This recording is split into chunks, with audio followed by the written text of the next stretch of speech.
بہت پہلے جب دنیا نے رسول اللہ صلی اللہ علیہ وسلم کا مبارک نام بھی نہیں سنا تھا، اللہ نے ان کے نور کے لیے تیاری شروع کر دی تھی۔ یہ تیاری نہ کسی شہر سے شروع ہوئی، نہ کسی سلطنت سے، بلکہ ایک قلب سے، حضرت ابراہیم علیہ السلام کے دل سے۔ ایک رات اللہ نے انہیں حکم دیا کہ اپنے خیمے سے باہر نکلیں اور آسمان کی طرف دیکھیں۔ بے شمار ستارے پھیلے ہوئے تھے، حد سے زیادہ، گننے سے باہر۔ اس منظر میں ایک پیغام تھا کہ ان کی نسل بھی ان ستاروں کی طرح بے حد ہوگی اور دنیا میں روشنی پھیلائے گی۔ اس وقت ابراہیم علیہ السلام 80 سال کے تھے اور ان کے پاس کوئی اولاد نہیں تھی۔ ان کی بیوی سارہ بھی بڑھاپے کی حد تک پہنچ چکی تھی۔ ظاہری طور پر امید کے دروازے بند لگ رہے تھے، مگر اللہ کے منصوب انسانی سوچ سے بلند ہوتے ہیں۔ قربانی اور یقین کے ذریعے سارہ نے حجر کو پیش کیا اور اللہ نے انہیں ایک بیٹا عطا کیا، اسماعیل علیہ السلام۔ حجر کون تھی؟ کنیز یا شہزادی؟ روایت کے مطابق وہ مصر سے تھیں اور ایک شہنشاہی ربط کے ذریعے اس گھرانے میں آئی تھی۔ کچھ روایت انہیں ایک عظیم نسب سے بھی جوڑتی ہیں، لیکن ان کی اصل پہچان ان کا نسب نہیں بلکہ اللہ کا انتخاب تھا۔ ایک ایسی عورت جسے تاریخ کے عظیم مقام کے لیے چنا گیا۔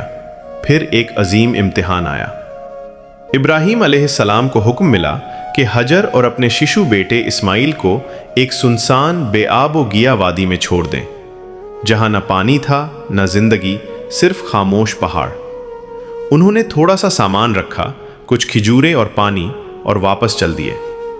ہجر نے بے چینی کے ساتھ پکارا، آپ ہمیں یہاں کیوں چھوڑ رہے ہیں؟ لیکن کوئی جواب نہیں ملا۔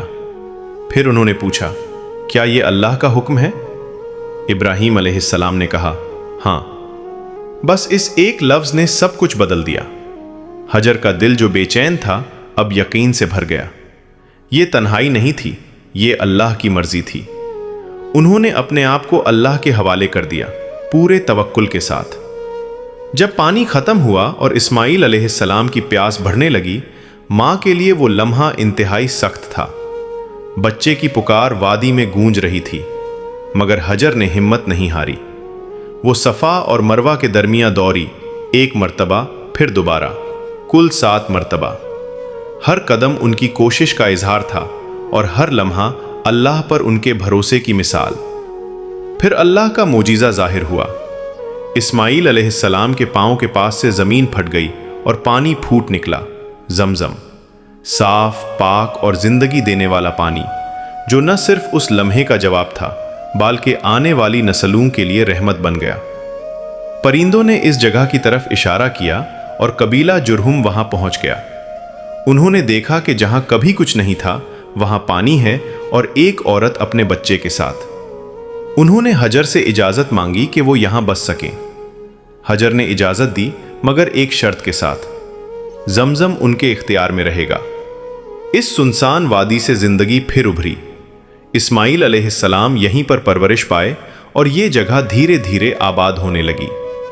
سال گزر گئے اور ابراہیم علیہ السلام واپس آئے۔ پھر وہ حکم آیا جو اس وادی کو دنیا کا روحانی مرکز بنا دے گا۔ کعبہ کی تعمیر، اس کی حکمت اور اس سفر کے اگلے راز اگلے ایپیسوڈ میں۔ اپنے دل کو اللہ سے جوڑ کر رکھیں اور اس سفر کا حصہ بنیں۔ وآخر دعوانا ان الحمد للہ رب العالمین۔